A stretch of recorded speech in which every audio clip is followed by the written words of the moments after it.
Bien, vamos a continuar con la enseñanza número 19 de la serie Verdaderos Discípulos. Ya son 19 temas de la serie. Y este se titula Los obstáculos del discípulo. Son los obstáculos que cada persona que decide seguir a Jesús se va a encontrar en su vida. Y hay que sortear estos obstáculos que Jesús advirtió que en algún momento de tu carrera cristiana nos vamos a enfrentar. A estas alturas, el discípulo de Jesús ya entiende que Jesús es su único maestro. ¿Cuántos entienden eso? El discípulo, por lo tanto, rechaza a cualquier otro maestro que le enseñe a vivir diferente de como Jesús le ha enseñado. Porque Jesús no comparte su enseñanza con Buda, ni con Freud, ni con el capitalismo, ni con el marxismo, y muchísimo menos con el materialismo. La enseñanza de Jesús es totalmente opuesta. Entonces Jesús, como nuestro maestro, es el único maestro, es el exclusivo maestro, y es un maestro, Él es un maestro excluyente. Esto significa que Él no admite que en nuestro corazón haya otro maestro, solamente Él. Él dijo que Él era el maestro por excelencia. Entonces el discípulo de Jesús no acepta las filosofías del mundo como forma de vida, como estilo de vida, mucho menos los criterios de la mente carnal. Tampoco acepta gurús como guías espirituales. El discípulo de Jesús no sigue lo que marca la moda filosófica, porque esa cambia constantemente. Tampoco el discípulo de Jesús sigue la moda de la psicología que priva en el momento. Tampoco la moda religiosa, que esa es cambiante como las otras demás filosofías y psicologías, son cambiantes. Ahorita es allá que cae el polvo de oro, allá el rato les cae ya una lechuga y el rato una piedra, y ahí van los cristianos. Pero el verdadero discípulo no sigue nada de eso. Le seguirán a él las señales, pero él no anda detrás de eso. El verdadero discípulo de Jesús camina siguiendo a Jesús, a la persona de Jesús. Fíjense que los profetas del Antiguo Testamento, todos sin excepción, denunciaron abiertamente los ídolos que Israel iba levantando constantemente a través de toda la historia en el corazón de ellos. Cambiaban a Dios y ponían otro ídolo, y a Dios lo hacían a un lado. Y Dios siempre mandó profetas.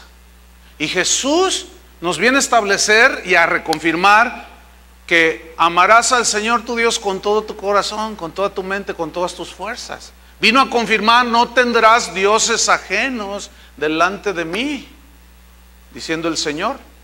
Entonces, el Señor Jesús no admite términos medios. Eres frío o caliente, porque a los tibios los vomita. Esa es una frase muy fuerte, porque el discípulo de Jesús depende única y exclusivamente de Jesús como su maestro, como el que le enseña. Entonces el discípulo verdadero sabe, ha entendido y está convencido que seguir a Jesús es algo irreversible. Es decir, que si tú pones tu mano en el arado, ya no puedes volver atrás. Es algo irreversible totalmente. Hay una escritura que quiero que abran en Lucas capítulo 9, donde vamos a ver por lo menos 3 tipos de candidatos a ser discípulos. Lucas 9, versículo 57. 3 tipos de personas que eran candidatos a ser discípulos, pero que el Señor, al conocer los corazones, se da cuenta y les contesta, les da respuestas que los confrontan. Fíjense en el versículo 57 y 58 de Lucas 9. En esos 2 versículos encontramos al candidato discípulo, que es de esos sentimentales, de esos acelerados, precipitados. Yo, donde vayas tú, Señor, yo voy. Dicen, ¿verdad? Ven un milagro, sí, yo me voy. Hoy conviene que vayamos detrás del Maestro Jesús. Yo sí, a donde quiera que vayas, Maestro. Fíjate lo que dice. Lucas 9:57. Aquí está este candidato a ser discípulo. Yendo ellos, uno le dijo en el camino: Señor, le dice, te seguiré a donde quiera que vayas. Y yo me imagino esa escena, a Jesús mirándolo a los ojos, y Jesús, como sabía cuál era la condición de ese candidato discípulo, sabía que ese discípulo no había calculado el costo. Sabía que ese discípulo probablemente lo seguía porque lo había visto multiplicar los panes y los peces y había comido gratis. Probablemente lo seguía porque dijo: no, este es sana, voy a tener médico de cabecera. Entonces le dice: a donde quiera que vayas. Y Jesús lo mira: a donde quiera que yo vaya. Fíjate lo que le responde en el versículo 58.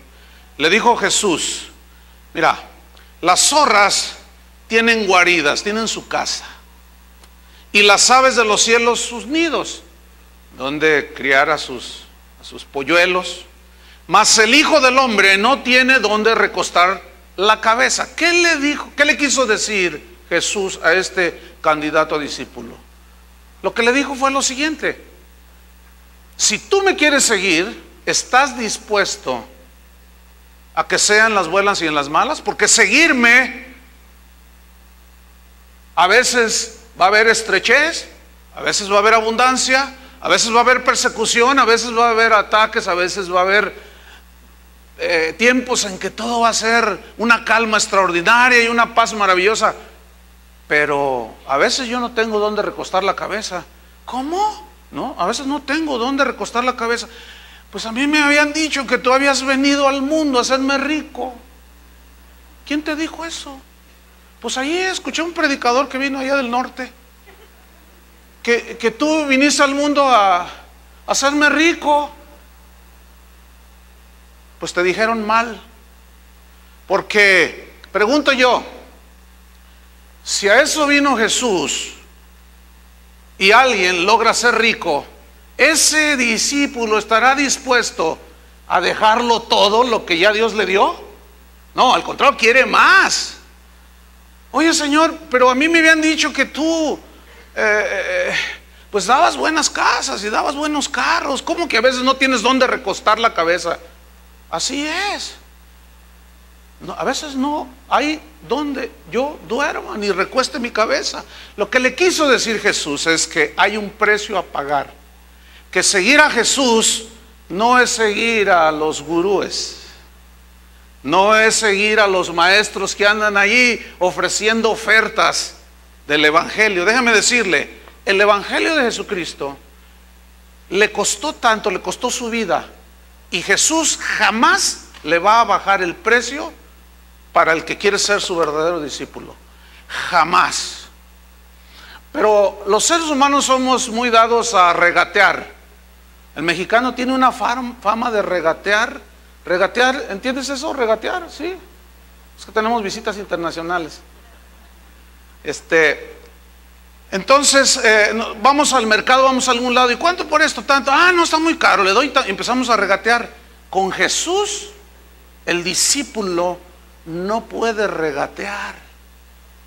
No puede decirle: bueno, te sigo, pero pues dame todo lo que te pido. Si no, no te sigo. No, con Jesús no puedes chantajear a Jesús. Él es el maestro y Él es el que marca las reglas para seguirlo. Entonces vemos muy precipitado. No dice la Biblia qué sucedió con él. A lo mejor dijo: no, yo que quería dormir y viajar y dormir en hoteles de 5 estrellas. Y sale con que Jesús le dice que el techo son las estrellas, porque a veces no tiene dónde recostar la cabeza. Vemos en el versículo 59 y 60 otro tipo de candidato discípulo. Ese es el típico que está preocupado por quedar bien con el papá, con la familia, con el hermano, con el amigo, con el compadre. Versículo 59 dice: y dijo a otro: sígueme. Él le dijo: Señor, sí te sigo, dice, pero déjame que primero, noten, que primero. Bueno, en la Biblia siempre Dios exige ser el primero. Cualquier otra cosa que se ponga en primer lugar antes que Él es un ídolo, y se está menospreciando al mismo al mismísimo creador del universo. Entonces este candidato a discípulo no dice el nombre, lo cual me habla que cualquiera de nosotros los que estamos aquí podemos ser uno de ellos. Le dijo, déjame que primero vaya y entierre a mi padre. Pregunta, ¿su papá estaba en un féretro ahí en su casa? ¿Lo estaban velando? No. Lo que está diciendo este joven, le contesta es mira, mi padre se ha preocupado porque yo termine una carrera, tengo que terminar la carrera para entonces yo darle el deseo del corazón de mi papá. Entonces después de que yo satisfaga el deseo del corazón de mi papá, lo que él quiso para mí, planeó para mí, entonces ya después te sigo. Y es el candidato a discípulo que quiere agradar primero a los demás antes que a Dios. Entonces le dice, la respuesta de Jesús le dice, deja que los muertos entierren a sus muertos. Y este es un juego de palabras. Los primeros muertos aquí son los muertos espirituales, los que no quieren nada con Dios, que oyen la palabra de Dios pero no quieren nada. Dice, bueno, esos son los muertos. Deja que esos muertos entierren a sus muertos, dice. Y los segundos muertos son literales. Y tú ve y anuncia el reino de Dios. Es decir, hay una tarea muchísimo más importante en el llamado a un discípulo, que es ser luz del mundo, que es ser sal de la tierra, que es predicar el evangelio antes que cualquier otra cosa, como propósito principal en la vida de un discípulo, seguir a su maestro. En el versículo 61 y 62 encontramos ahí a otro tipo de candidato a ser discípulo. Y es el típico vacilante, el que duda, el que no titubea. Versículo 61 dice, entonces también dijo otro, te seguiré, le dice. Te seguiré, Señor, pero déjame que me despida primero de los que están en mi casa. Y Jesús le dijo, ninguno que poniendo sus manos en el arado mira hacia atrás es apto para el reino de Dios. Esta alusión de Jesús de ya no mirar atrás tiene mucho, es un paralelo, se puede aplicar cuando aquellos ángeles llegaron a Sodoma y Gomorra y le dijeron a Lot, salte, porque Dios va a destruir esas ciudades a causa de la perversidad. Pero le dio instrucciones y le dijo, pero dile a tu familia, a tus hijas, que no miren atrás. Dile a tu esposa que no miren atrás. Lo cual ahí hay una enseñanza muy simple, muy sencilla, pero muy poderosa y de mucho compromiso para el discípulo, que es, una vez que Dios dice algo, ya no hay que mirar atrás. Entonces ellos salieron, pero el corazón de la esposa de Lot estaba arraigado en las cosas del mundo, y eso le impidió salir de la ciudad de la destrucción. Entonces cuando ellos van caminando, Lot, pero allá atrás está nuestra casa, nuestro auto, nuestro todo. ¿Cómo vamos a salir? Vamos a dejar todo. No mires atrás, camina hacia adelante. Pero aquella mujer estaba tan arraigada en su corazón, el mundo y las cosas del mundo, que miró hacia atrás. Y en ese momento quedó petrificada, dice la Escritura. Entonces Jesús dice, cualquiera que pone sus manos en el arado y mira para atrás no es apto. ¿Por qué dijo no es apto? Esta figura del arado y el que toma el arado, para nosotros no tiene mucho sentido porque la mayoría de nosotros no somos campesinos. Pero en los tiempos de Jesús, cuando ellos escucharon eso, la mayoría eran campesinos. Entonces ellos sabían, a muchos seguramente sembraban y otros eran entendidos, sabían que lo que Jesús estaba diciendo, lo estaban entendiendo perfectamente por una razón. Porque cuando el agricultor tomaba el arado y empezaba a barbechar el campo, tenía que mirar en línea recta y guiar a los bueyes, ¿sí? Pero si él tenía una leve distracción, se desviaba, se torcía, entonces ya el surco salía desviado y chueco.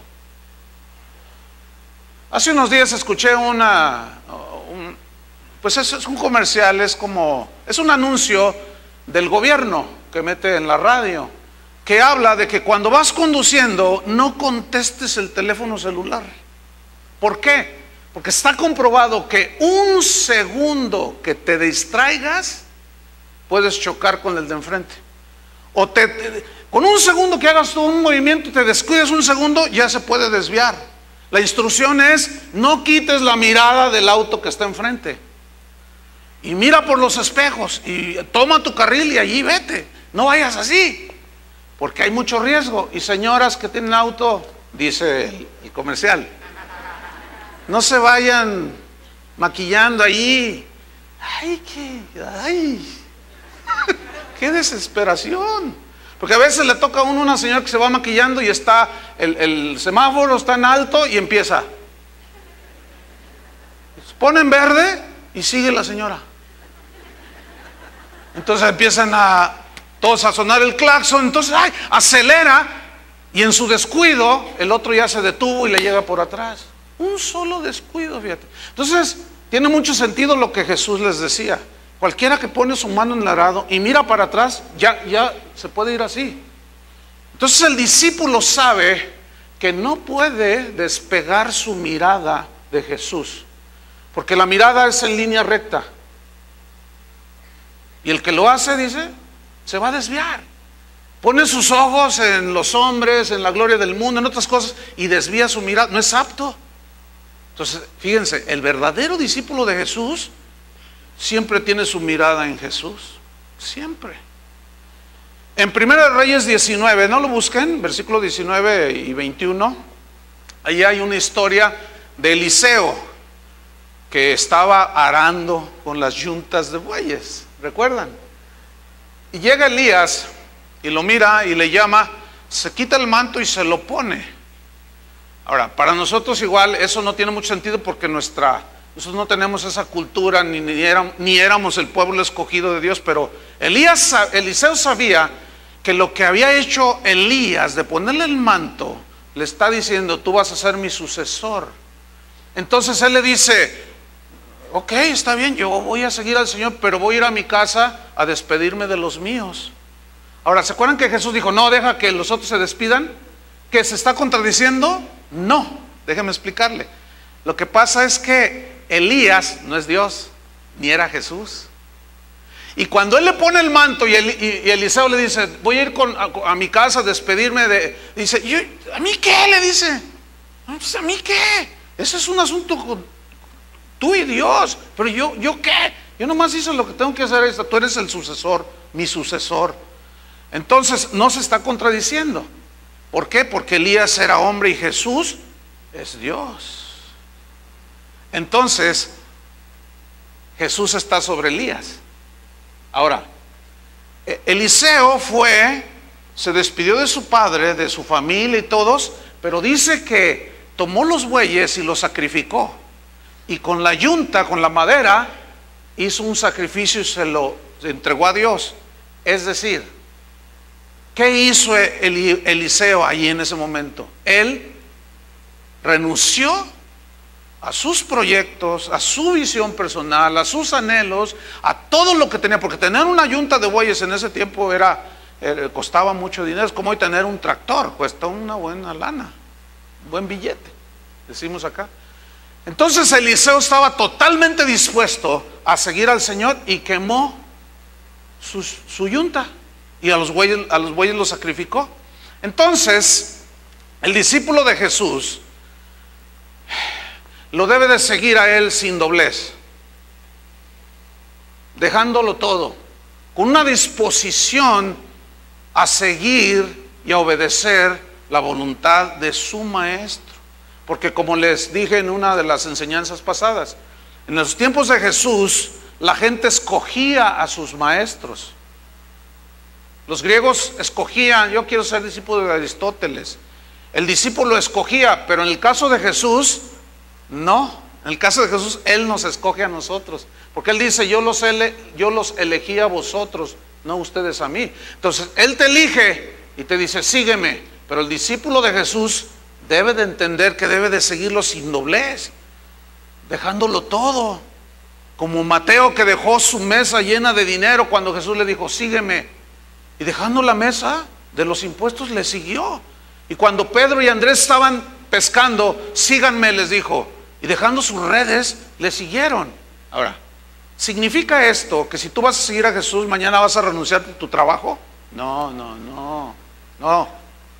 Lo que la Biblia enseña es que no que dejes en este momento lo que estás haciendo. Si Dios te lo pide, porque algunos, fíjense, algunos tienen proyectos personales y cosas que cuando se convierten, el Señor están dentro del plan de Dios, pero otros no.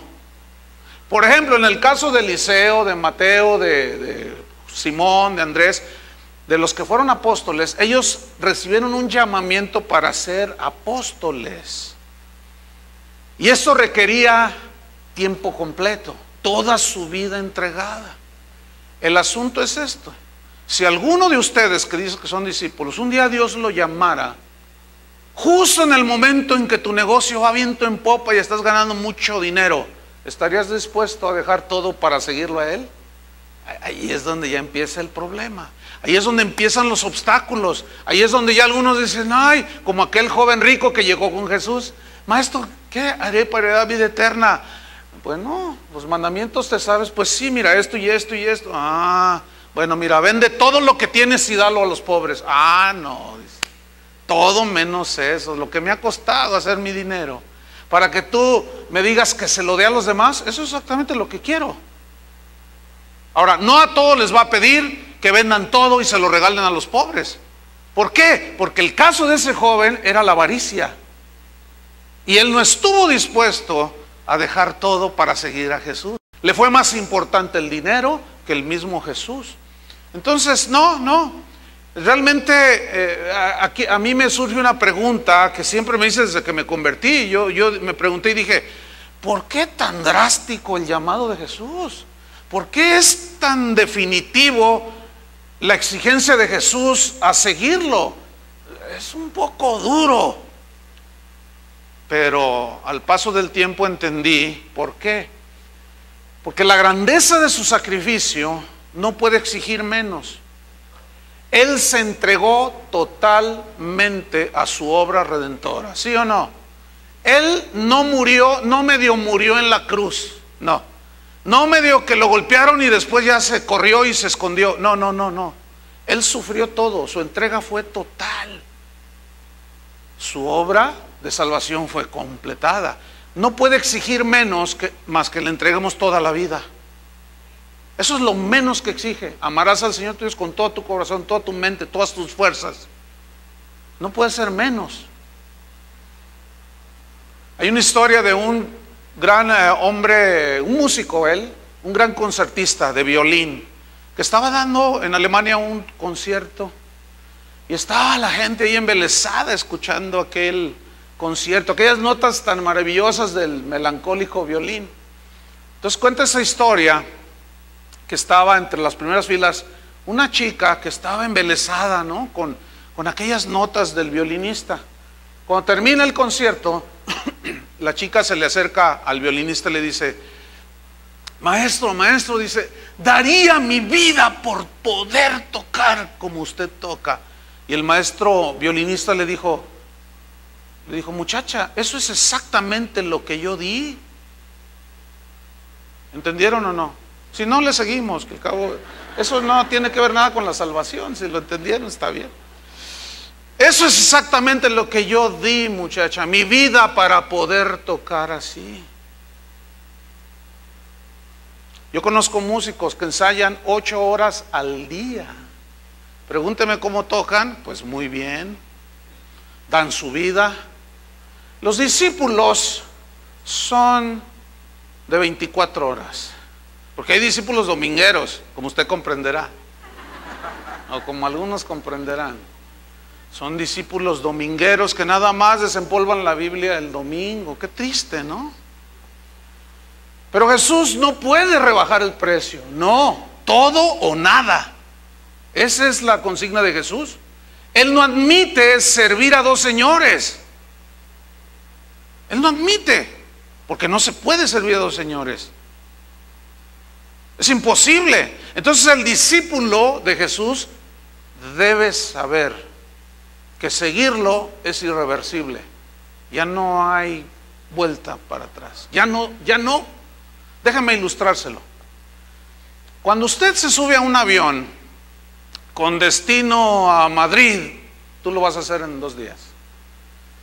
Te subes al avión, te sientas, te empiezan a dar instrucciones de que abroches cinturón, etcétera. Entonces tú abrochas tu cinturón y el avión despega y comienza a tomar altura.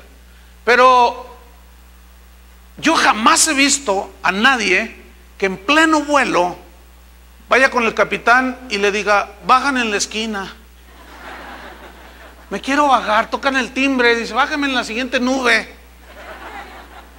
En primer lugar, porque el que se sube a un avión sabe que es imposible que lo bajen o que se regrese. El avión no se regresa. Oiga, tengo miedo a la altura. Pues dale una pastilla para que se duerma, le dice. No nos podemos regresar. Tiene marcado un destino ese avión. Tiene que llegar. Pero nadie puede bajarse. Así es, cuando tú pones tus manos en el arado y dices: yo voy a seguir a Jesús. Por eso Él fue muy contundente cuando se acercaban: a donde quiera, a donde quiera, a donde vaya. Y Él siempre: no es fácil, te va a costar todo. ¿Estás dispuesto a todo? ¿Quieres primero agradar a los tuyos? Pues vete con los tuyos. O sea, Jesús exige todo. Una vez tuve una experiencia horrible hablando de aviones. Joe Blader, un misionero que estuvo aquí, hicimos un viaje a Durango. Y cuando ya íbamos en el avión, de pronto el capitán, y se les habla el capitán del vuelo 777.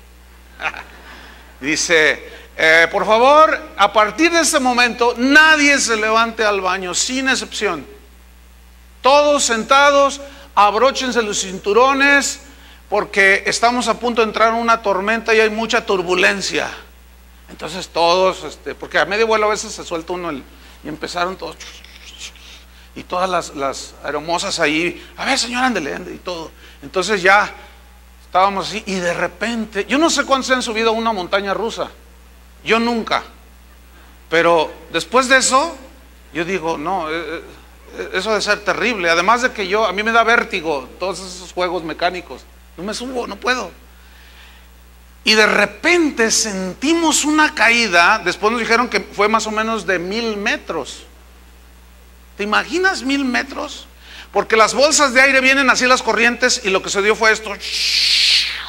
Entonces vamos, y de repente es horrible, hermano. Es algo horrible. Se te sube todo acá y te quiere salir por acá. Es horrible. Y de pronto una y luego empieza. Es horrible, hermano. Miren, cuando aterrizamos felizmente en Durango, yo nunca había visto eso. Hasta el capitán y las aeromosas del vuelo, todos vomitamos. Fue espantoso, hermano. No, y yo, Blader, pobrecito, cuando bajó iba así todo, ya le iba agarrando. Sale el capitán justo cuando nosotros vamos bajando y sale todo blanco así. Y todos, aquello ni le cuento cómo quedó el avión. Era horrible, hermano. Pero ¿sabe una cosa? Nadie se bajó.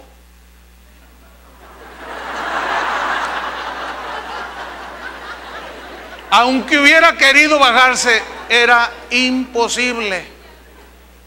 Escúcheme bien, cuando un discípulo de Jesús, cuando un cristiano o alguien que dice que quiere ser un discípulo de Jesús, se sube al vuelo cuyo destino es la ciudad celestial, ya no hay regreso, ¿entiende?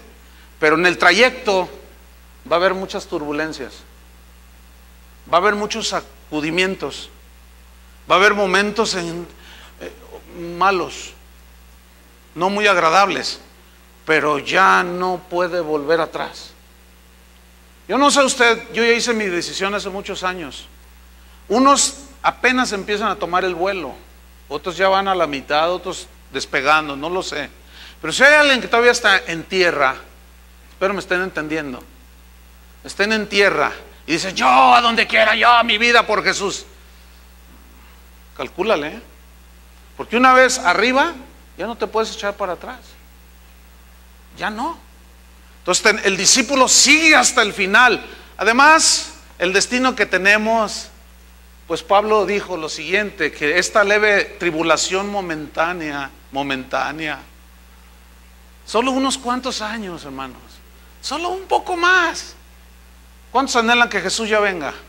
Eso debe ser un anhelo de la iglesia, porque la esposa y el espíritu dicen, ven. Y los verdaderos cristianos anhelamos que ya Él venga. No con ese sentido escapista como critican algunos predicadores que dicen, ¿cuántos están esperando a Jesús? Y todos responden, amén. Dicen, pues ya no va a venir, dicen, porque Él ya vino. Es en serio, así están predicando. Él ya vino, ¿para qué quieres que venga otra vez? Ahora nos dejó aquí para tomar la tierra y nosotros ser los reyes. Puras falsas doctrinas, hermano. Jesús exige todo. Entonces, el verdadero discípulo tiene que tener esto muy claro en su mente. Ahora, la carrera cristiana también San Pablo la compara a una carrera en un estadio, una carrera de obstáculos. ¿Han visto en las Olimpiadas esa carrera de obstáculos?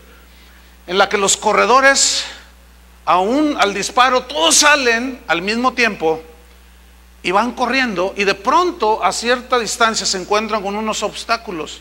El corredor tiene que ir a una buena velocidad y ser muy exacto en el momento en que ellos brincan y extienden la pierna para brincar el obstáculo. ¿Cuántas veces se ha visto que muchos de estos corredores no toman la velocidad suficiente o calculan mal, pegan el brinco antes de tiempo y se estrellan aquí con el obstáculo? ¿Sí han visto eso? Porque les faltó adiestramiento, qué sé yo. Entonces, el cristiano como discípulo es como un corredor que va corriendo en la vida cristiana con sus ojos puestos en la meta, pero se va a encontrar con obstáculos. Y le voy a hablar brevemente de estos 5 obstáculos principales con los cuales un verdadero discípulo se va a encontrar en algún momento de su vida. El primero es los lazos familiares. Vamos a Lucas capítulo 14.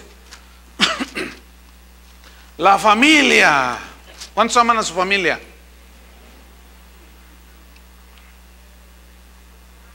¿Cuántos tienen mamitis? Suegritis casi a nadie le da, ¿verdad? Lucas 14, versículo 25. Esa es una enfermedad casi extinta. Lucas 14, 25 dice, fíjense, pongan mucha atención cuando leen, acuérdense de esto. Grandes multitudes iban con él. ¿Cuántos? Grandes. Y entre la multitud pues hay simpatizantes, hay gente como Judas, verdaderos discípulos, hay de todo. En la multitud se pierde, uno se pierde entre la multitud. Pero Jesús conoce y sabe el corazón de cada uno. No se nos olvide eso. Bueno, la escena es más o menos así. Dice que grandes multitudes iban con él y volviéndose les dijo, lo cual yo puedo entender cuando dice volviéndose, que él va adelante y todos lo siguen atrás, ¿no? Y viene la multitud y él va caminando y de repente se detiene y los mira y les dice, y todos, ¿qué les dijo? Versículo 26. Si alguno viene a mí, cualquiera de ustedes, viene a mí y no aborrece a su padre y a su madre y mujer e hijos y hermanos y hermanas y aún también su propia vida, no puede ser mi discípulo. ¿Qué está diciendo Jesús? Que aborrezcamos a nuestro padre, madre, hermano, hijos. No, déjame explicarle. El problema es la traducción aquí. Y no tanto la traducción, está bien traducido. El asunto es este, mire. Esa expresión de aborrecer es una expresión propia de la cultura judía.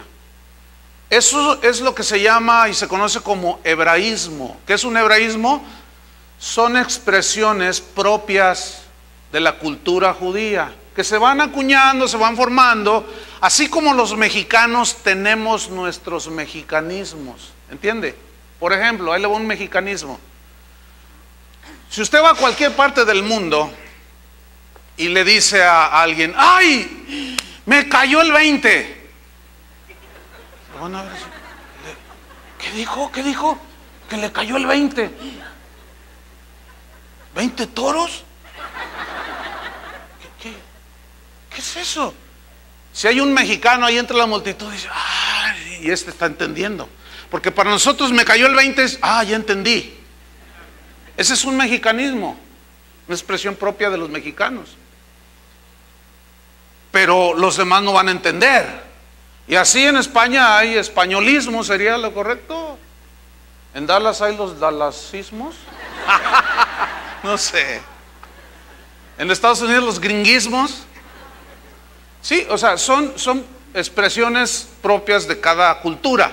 Bueno, cuando Jesús les dice, el que no aborrece a padre o madre no significa odiar, porque entonces él ya está contradiciendo con amarás a tu prójimo como a ti mismo.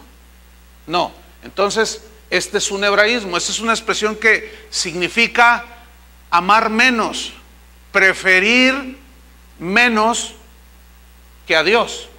Entonces cuando él dice el que no aborrece, o sea, el que no prefiere, el que prefiera más a su padre, a su hermana, a sus hijos, qué sé yo, que a mí, no es digno de mí. Y aún el que prefiera salvar su propia vida, no es digno de mí. ¿Por qué? Porque Dios está sobre todas las cosas. Dios es más que tu papá, Dios es más que tu mamá, Dios es más que nuestros hijos. Y ahí ese es uno de los obstáculos con los cuales muchos discípulos, tarde que temprano, nos vamos a enfrentar. Imagínate, ahí tenemos a unas, este es el típico ejemplo, una señora que se convierte a Cristo, verdaderamente. Entonces llega a su casa y el marido empieza a ver cosas extrañas. Oye, ¿tú qué? No, es que ya me hice cristiana, le dice. Entonces el hombre, pues obviamente, no porque le dice soy cristiana, ya el hombre, yo también. No, lo primero que hay es un rechazo y son ataques, calumnias y persecución. Bueno, entonces este hombre reacciona como es su naturaleza, en la carne, y comienza a atacar a la señora. Entonces él dice dentro de sí, a ver, vente, vámonos a emborrachar. Es más, póstrate ante ese santo. ¿Qué vas a hacer? ¿Qué vas a hacer? Ay, pues no sé. No, deberías de saber. O sea, si tú prefieres lo que te dice él, ella, la suegra, el tío, qué sé yo, y quieren alejarte del camino de Dios, y tú haces lo que ellos te dicen por la presión, tú no eres apto. No puedes ser un discípulo de calidad. Ahora, si el marido te dice, oye, quiero que cuando regrese tengas todo listo para luego salir juntos y vamos a llevar a la familia a pasear, pero quiero que arregles bien la casa y todo. ¿La debes arreglar, señora? A ver, entonces sí entendieron. Y eso me gusta. No, aquí es cuando se prefiere a lo que dicen los demás, que te quieran apartar de Cristo. Ese siempre va a ser un obstáculo que tú vas a tener que enfrentar tarde o temprano. Otro de los obstáculos son los proyectos personales. ¿Cuántos tenían proyectos personales antes de venir a Cristo? A ver, yo también. Yo tenía mis proyectos, yo quería ser ingeniero, tenía mis sueños, mis visiones de éxito. Pues como todo el mundo, como toda la gente en el mundo.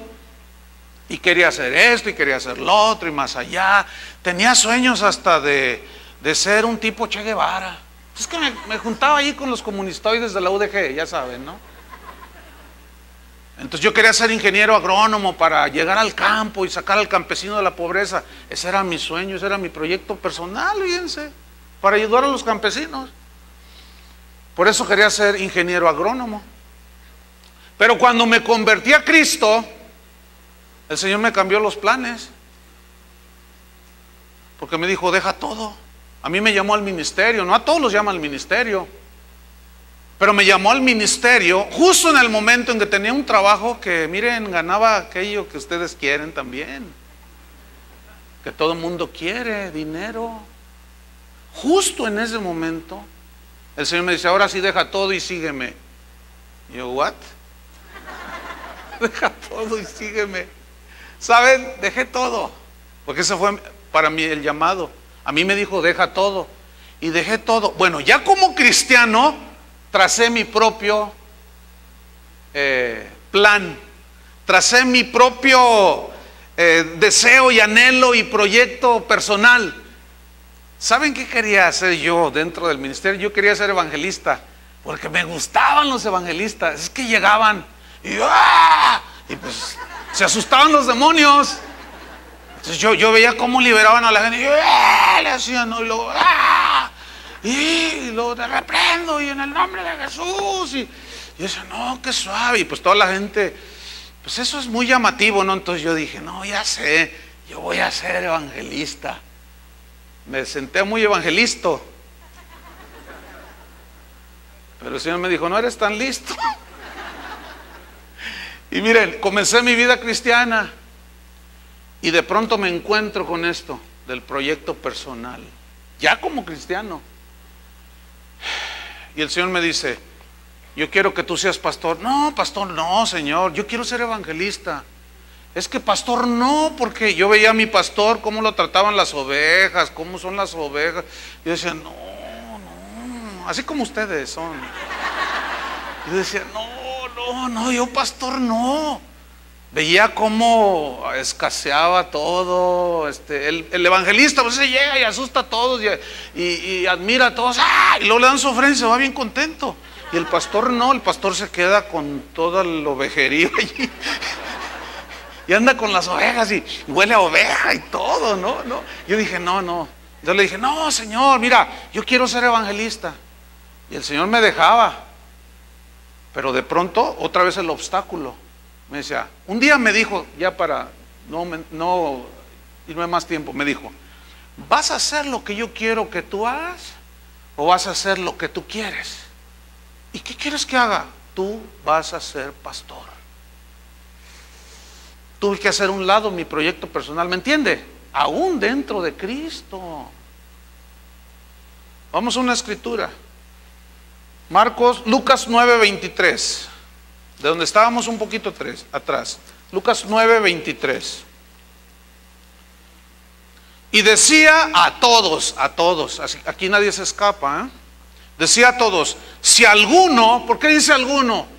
Porque no dice, si todos vienen, les digo a todos, pero no dijo, todos los que vienen a mí, porque no todos van a ir a Él. Yo quisiera que todos los que me están oyendo ahorita, que están aquí en este auditorio, realmente siguieran a Jesús. Pero lamento decir, esta es una realidad.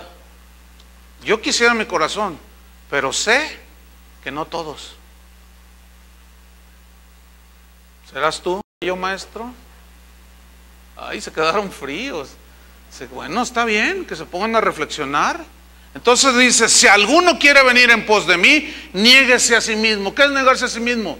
Negarte a todo lo que es tuyo, tus derechos, tus anhelos, todo lo tuyo, para ahora hacer la voluntad del Maestro, tomando su cruz cada día y sígame. Ahora, cuando los discípulos escucharon tomando su cruz, pues nosotros siempre esa frase ha tenido una connotación religiosa, así como mística. Tome su cruz.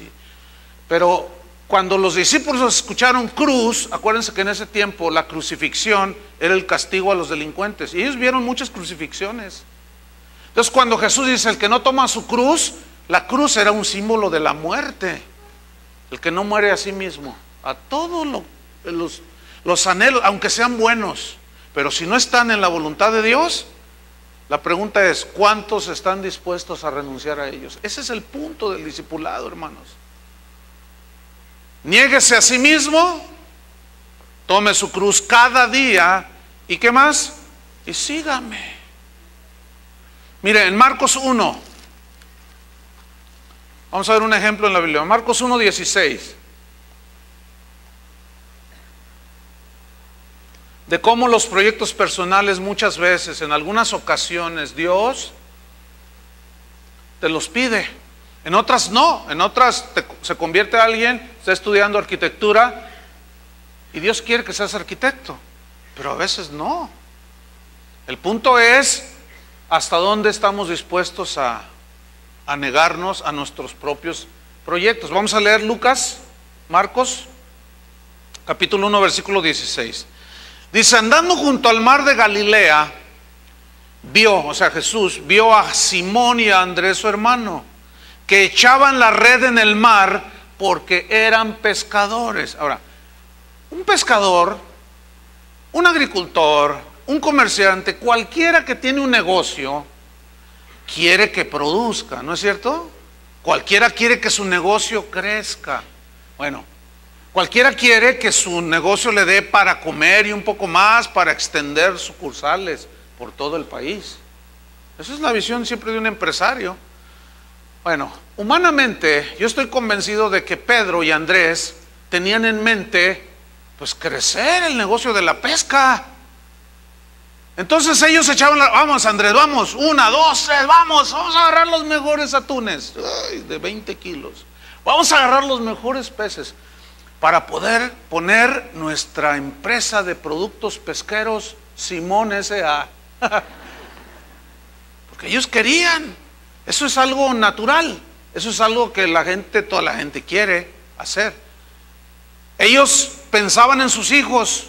Vamos a tener una gran pesca, vamos a pescar bastante para que nosotros podamos obtener buenas ganancias y mandar a nuestros hijos a la escuela, a la universidad. Son proyectos normales, naturales. Por lo tanto, ellos anhelaban una gran pesca. Pero noten lo que sigue. Versículo 17. Y les dijo Jesús, venid en pos de mí y haré que seáis pescadores de hombres. ¿Qué les está diciendo? Dejen su proyecto personal, porque yo tengo otra tarea para ustedes. Yo me puedo imaginar la escena, ¿no? A Pedro y a Andrés. Vengan y los haré pescadores de hombres. ¿Qué dijo? ¿Qué dijo Andrés? Que dejemos el negocio, que dejemos la empresa. ¿Eso dijo? Sí. ¿Y qué hacemos? Y mirando a Jesús ahí enfrente, así, ¿me siguen o no? Pero dejen eso, yo les voy a cambiar de empleo, los voy a hacer pescadores de hombre. Y ellos como, ¿pescadores de hombre? Un malandrín aquí, un chanta como dicen allá, dice, pescadores de hombres. Ah, los hombres tienen dinero. Yo voy a ir a pescar a los peces gordos de la ciudad. Como una vez un pastor me dijo, hermano Chuy, ore por mí porque Dios me dio una visión, voy a levantar una iglesia. Ah, qué bueno, le digo, gloria a Dios, sí oro por ti. Dice, y Dios me dio la visión que me enfoque única y exclusivamente a la gente de clase media alta para arriba. Yo le dije, ah, sí.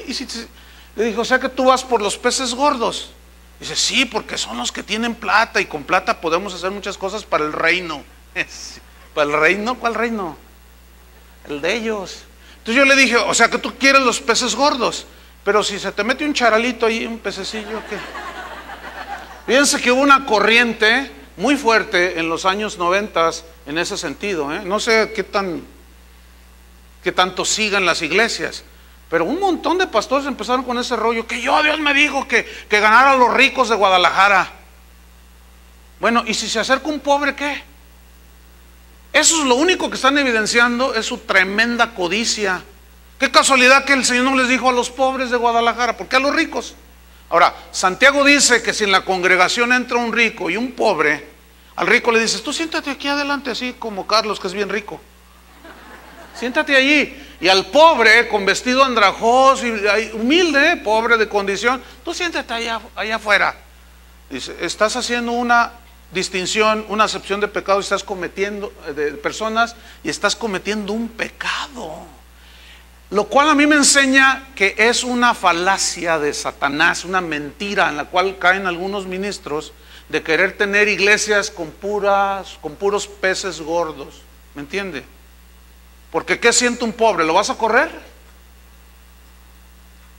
Entonces, Simón y Andrés dijeron, bueno, pues ellos entendieron el llamado. Y fíjese lo que hicieron en el versículo que sigue, 18. Y dejando luego sus redes, le siguieron. Wow. Siguiendo sus redes, le siguieron.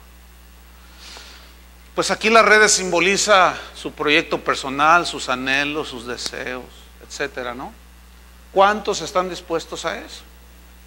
Ahí es donde algunos se echan para atrás. El tercer obstáculo que vamos a enfrentar es los bienes materiales, el dinero.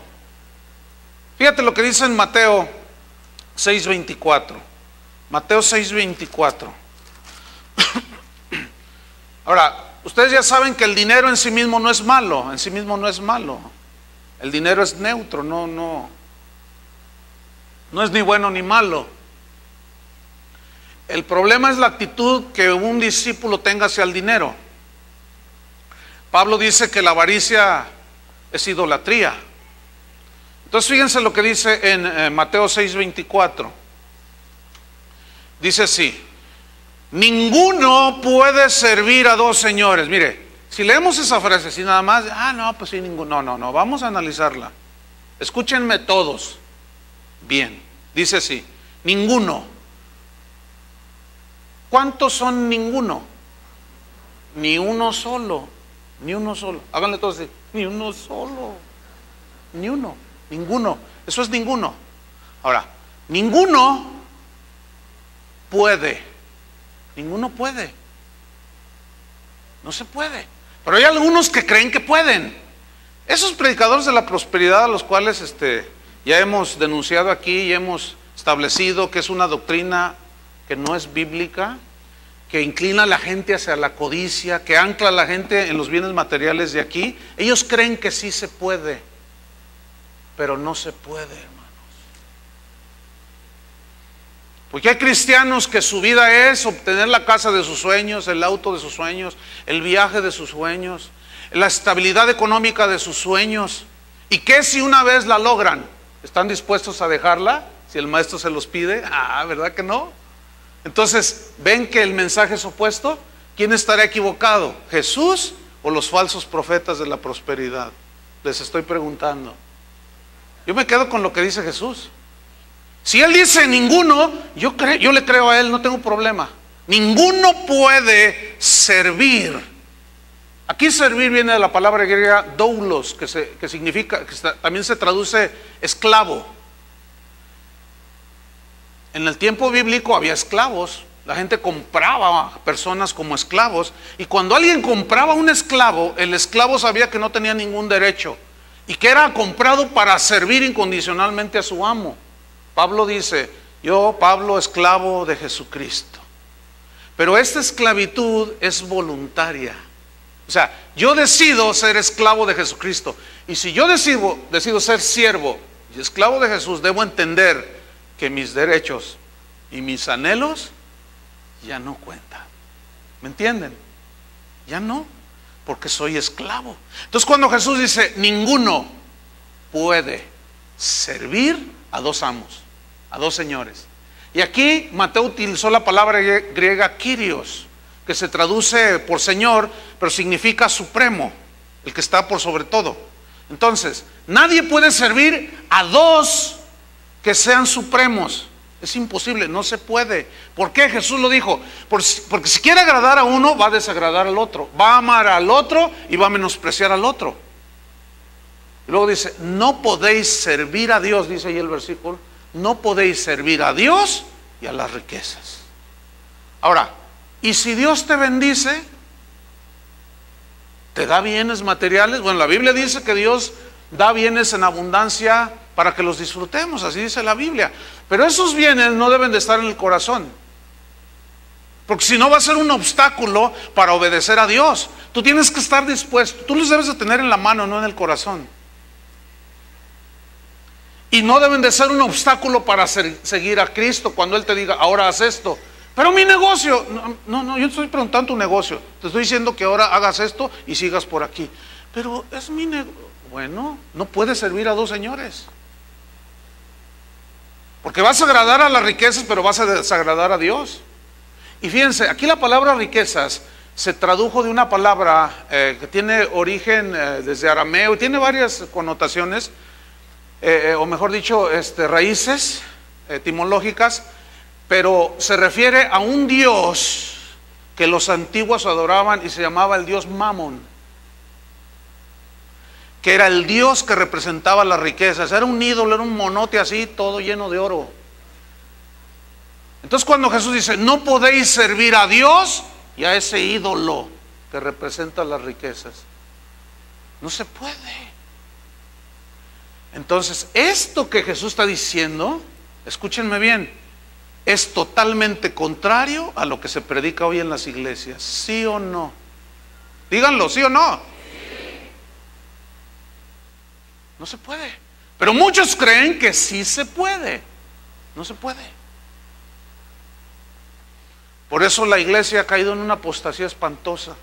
Hoy los discípulos, su mente no está en Cristo. No está en Cristo.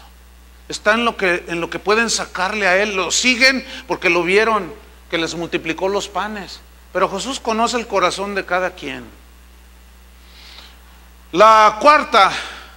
El cuarto obstáculo es el reconocimiento del mundo. Es un obstáculo. Miren, a la naturaleza humana le gusta que le aplaudan, que le digan, qué tremendo, tú sí la puedes, tú esto, tú lo otro, más allá, entonces uno se siente realizado.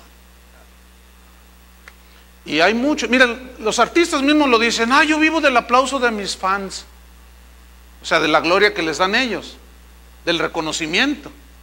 Hay una que dijo que se había convertido a Cristo y ahora volvió otra vez a lo mismo de antes porque extrañaba el aplauso de sus fans. Háganme ustedes favor. Ay, esas veracruzanas. Juan capítulo 5. Dice lo que dice. Bueno, ya tenemos una muy fiel. Bueno, no, está bien. No todas las veracruzanas, Juan capítulo 5, versículo 41. Pongan atención a este versículo. Está hablando Jesús y dice, gloria de los hombres no recibo. A ver, ¿cómo está eso? ¿Cómo que gloria de los hombres no recibo? ¿Qué no dice la Biblia que le demos gloria? Y ahora Jesús dice, gloria de los hombres no recibo. Es que son dos cosas totalmente distintas. Gloria de los hombres es el reconocimiento carnal, lisonjero, convenenciero, que aplauden. Miren, para que me entiendan, es la gloria hollywoodense. ¿Han visto ese desfile de artistas cuando es la entrega de los Óscares con la alfombra roja? Y ahora viene la artista ganadora de 2 Óscares. Y sale. Y las fotografías. Y todo. Y luego, la pareja del año. Y sale ahí, ¿no? Y entonces, riéndose, luciendo sus mejores galas, luciendo sus mejores ropas, sus alhajas, sus collares de $2 millones. Y todos, wow, y ahí está toda la gente, 50, 800 millones de personas viendo el desfile hollywoodense. Y todos así, ya me vi, dicen algunos. Como dice el profeta de por allá, allá es vecino de nuestros visitantes. Esa es la gloria del hombre. Entonces Jesús dice, esa gloria no quiero yo.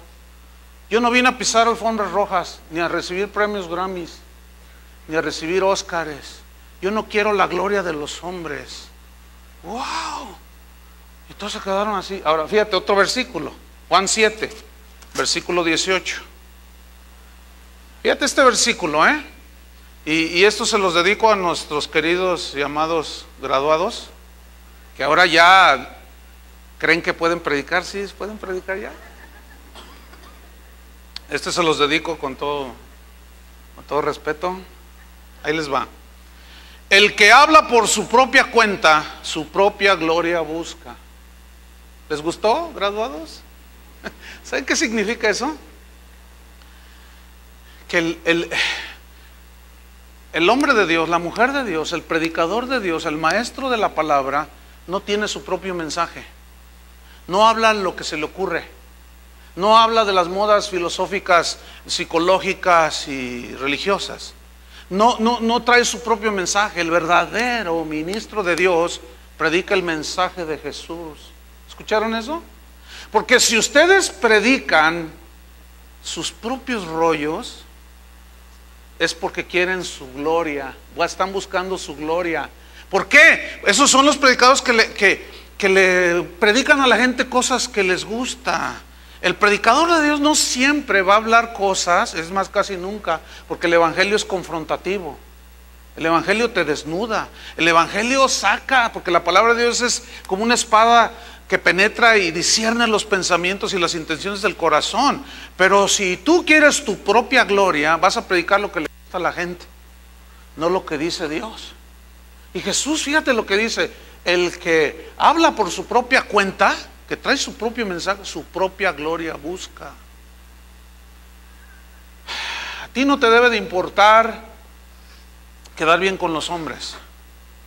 Miren, yo les he dicho una vez, os voy a repetir: a mí no, de veras, soy sincero, no me interesa lo que usted piense de mí. Es más, le doy permiso de que me critique, de que de todas maneras lo hacen.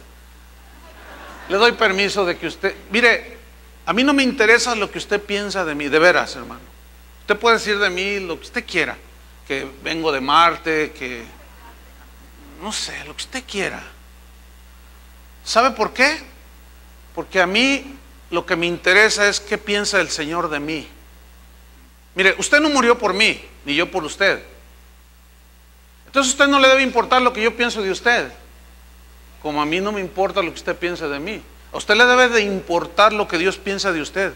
Aquel día cuando rindamos cuentas, yo quiero que el Señor me diga a mí, y usted con Él, que me diga a mí: bien, buen siervo y fiel. Bien, buen siervo y fiel. Entra en el gozo de tu Señor. Buen siervo y fiel. ¿Fiel a qué? Fiel a la palabra, fiel a Dios. Pablo decía: si yo agradara a los hombres, no sería siervo de Cristo. No busquen agradar a los hombres. Hablen siempre con la verdad, porque la verdad es la que hace libre a la gente. ¿No lo dijo Jesús? Conoceréis la verdad y la verdad os hará libre. Pero si ustedes buscan su propia gloria, ustedes van a hablar sus propias cosas y van a sacar sus revelaciones locas que muchos locos traen por ahí. No, hermanos, el mensaje, yo les decía que no me interesa lo que hablen, lo que piense la gente de mí, y es en serio. ¿Vieran cómo me quita el sueño? Que digan lo que digan. ¿Por qué? Pues no me interesa. A mí me interesa lo que piense de mí el Señor, porque a fin de cuentas Él fue el que murió por mí, ¿no? Y si a Él me hizo un llamado a predicar la palabra de Dios, yo tengo que predicar la palabra de Dios. Y Pablo dijo: ay de mí si no predico el evangelio. Y a los Gálatas les dijo: me he hecho vuestro enemigo por decirles la verdad. Pues lo siento mucho, pero se los dije porque los amo. Y como dijo aquel reformador de la iglesia en la Edad Media: prefiero herirlos con la verdad que matarlos con la mentira. Entonces la verdad del evangelio siempre va a confrontar a la gente, pero no tengan temor a hablar la verdad.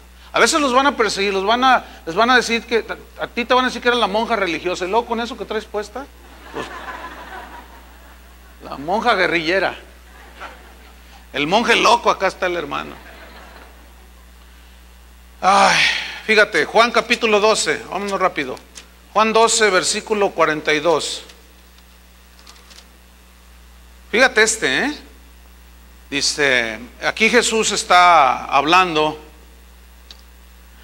dice: con todo eso, aún de los gobernantes, muchos creyeron en Él, pero a causa de los fariseos no lo confesaban para no ser expulsados de la sinagoga, porque amaban más la gloria de los hombres que la gloria de Dios. Aquí gloria significa, amaban más el reconocimiento de los hombres que el reconocimiento de Dios. Ahí significa gloria es la aprobación de los hombres que la aprobación de Dios. Así eran estos, creyeron en Él, pero a la hora de decir: no digas porque nos expulsan de la iglesia. Hay que alinearnos a lo que está diciendo el pastor, aunque diga puras herejías. No digas nada, que andamos acá en el corazón, acá adentro, siguiendo a Cristo de a de veras, porque nos corren de la iglesia. Fíjate nomás, ¿sí o no está allí? Porque amaban más la gloria, el reconocimiento y el favor de los hombres. Y por último, Pablo dijo antes de dar el último punto, Pablo dijo que todo lo que él había ganado, todos sus títulos y todo, si se fijan en el título que recibieron ahí, el certificado dice, ¿cómo dice? Bueno, ahorita vemos, ahorita me prestan uno, porque ahí les pusimos un letrero. ¿Ya lo vieron? Bueno, ahorita lo vemos, Eso queda para el final, para cerrar con broche de oro. Pero Pablo dijo que todo lo que él había ganado, lo había tenido por basura. Todos sus títulos que había ganado. Ahora, ¿es malo ganar títulos en el mundo? No, porque te dan un título cuando terminas una carrera y tú vas y solicitas un empleo que requiera la carrera que estudiaste, te piden el título, entonces sí sirve. Pero que los títulos y las glorias que dan todas esas cosas no suplanten el lugar que tiene el Señor y tú te creas merecedor de todo. Y Pablo dijo, todo lo que era para mí ganancia lo tengo por basura, dijo, basura. Pero no lo vayan a tirar a la basura, porque la palabra basura, Pablo utilizó una palabra griega que significa excremento. Está fuerte. Dice, a mí la gloria del mundo y todo lo que el mundo da cuando tú ganas títulos y hablas 5 idiomas y eres rico y eso para mí es como excremento. Eso es lo que dijo Pablo. Para mí no vale nada, aunque él era un erudito. ¿Entienden? Pero él no confiaba en eso. Y por último, ahora sí, los honores religiosos, ese es otro obstáculo tremendo. Lucas 17, y nos terminamos. Lucas 17. Los honores religiosos, ese deseo de adquirir reputación eclesiástica, prestigio religioso. Lucas 17, versículo 7.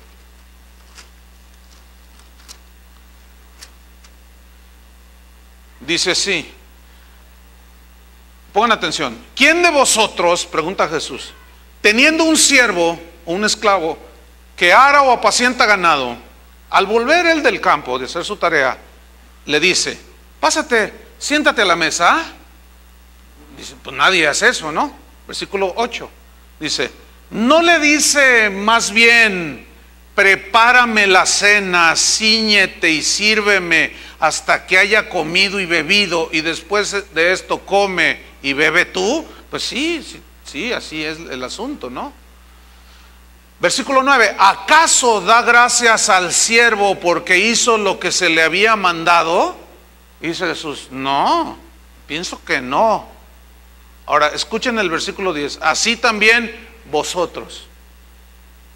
Vosotros, ¿quiénes son vosotros? Los discípulos. Cuando hayáis hecho todo lo que os ha sido ordenado, decid, siervos inútiles somos, pues lo que debíamos hacer, hicimos. Mire, siervos inútiles también es una expresión hebraica, judía, y significa no merecedores. O sea, nosotros, significa lo siguiente, que Dios nos llama a hacer algo. Por ejemplo, Él dijo, vayan y prediquen el evangelio a todo el mundo, prediquen, pongan su mano sobre los enfermos, estos sanarán. Entonces, una vez que tú cumples la tarea de siervo,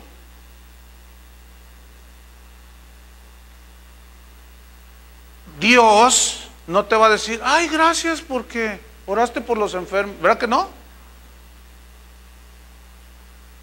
Antes digan, siervos inútiles, o sea, no merecemos, ¿cómo? Nosotros somos siervos. Siervos inútiles somos porque hicimos lo que deberíamos de hacer. Es decir, si yo predico el evangelio, es lo que debo de hacer.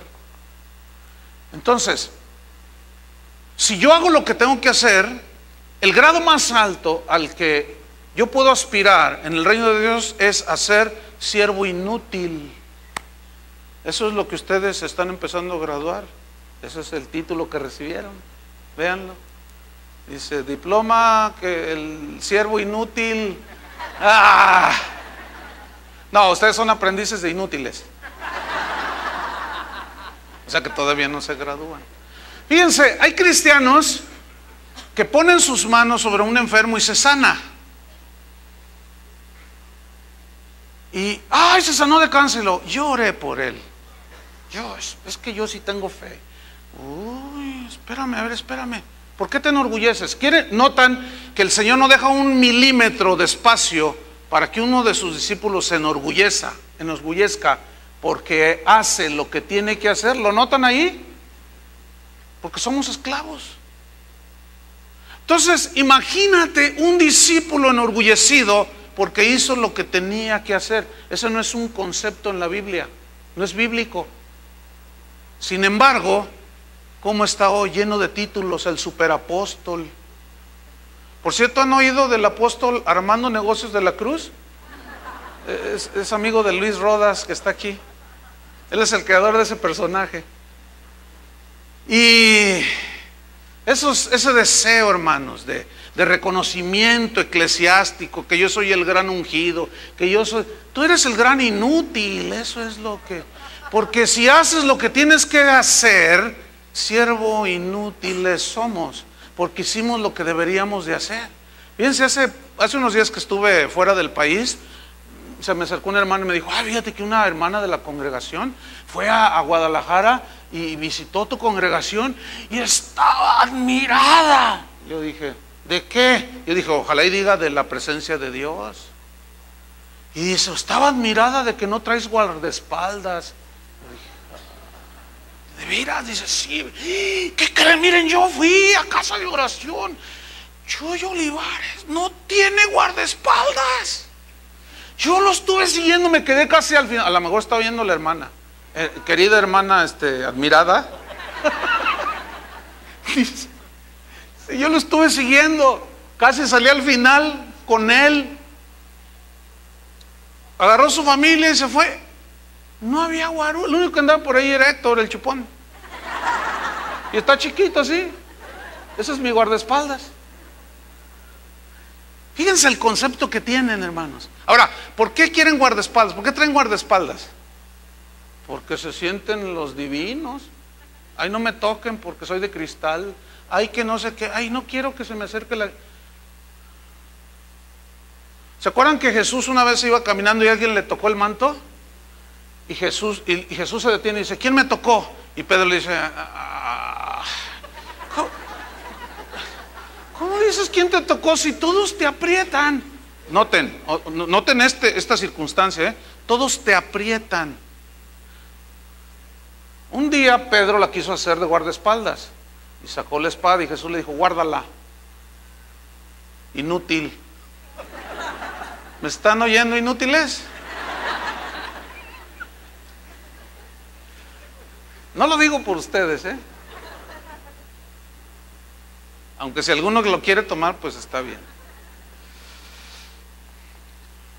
Digan, siervos inútiles somos, pues lo que debíamos hacer, esto hicimos. Termino, hermanos. Escuchen. Un discípulo que desea seguir a Jesús, o alguien que desee seguir a Jesús para obtener prestigio personal, para hacer crecer su reputación, para adquirir posición económica o prestigio religioso o jerarquía eclesiástica, esto es lo más anticristiano que hay, es lo más antibíblico que hay. Eso no existe en la Biblia. ¿Entendieron, discípulos? Entonces nosotros vamos a caminar como nuestro maestro nos dice, no como dice Chuy Olivares, no como dice el apóstol no sé qué, como dice el maestro de maestros. Amén. Pónganse de pie, vamos a orar. Gracias, Señor. Vamos a darle gracias al Señor. Padre, te damos gracias.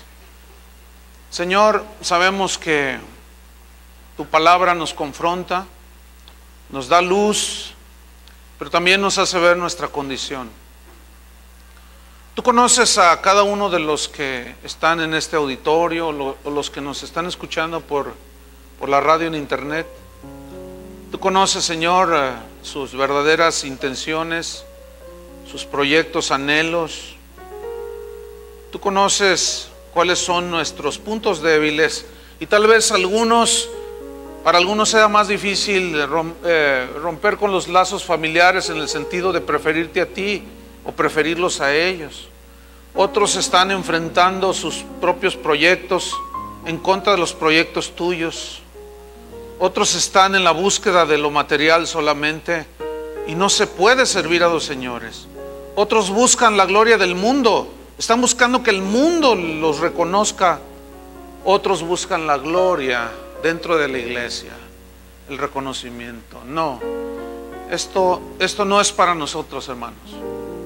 Para nosotros es caminar con Jesús, cediendo nuestros derechos, nuestros planes.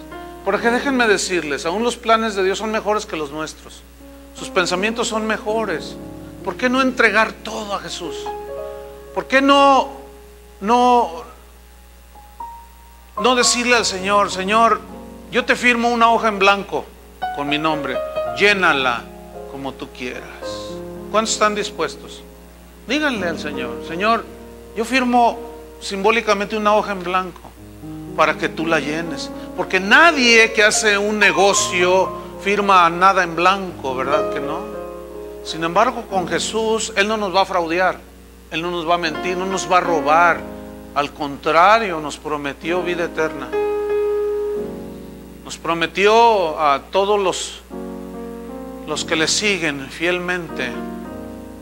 Nos prometió que en ese trayecto, en ese viaje, en ese vuelo, va a haber tempestades, va a haber sacudimientos, pero hermanos, el destino es seguro. Ese avión no se cae, ese barco no se hunde. Ese barco, ese avión llegará, hermanos, al destino final. Padre, te damos gracias, te bendecimos y que cada quien tome su decisión de una manera personal. Pero como dijo Josué, yo y mi casa serviremos al Señor. Y esta casa, casa de oración, que es casa de Dios, te seguiremos, Señor.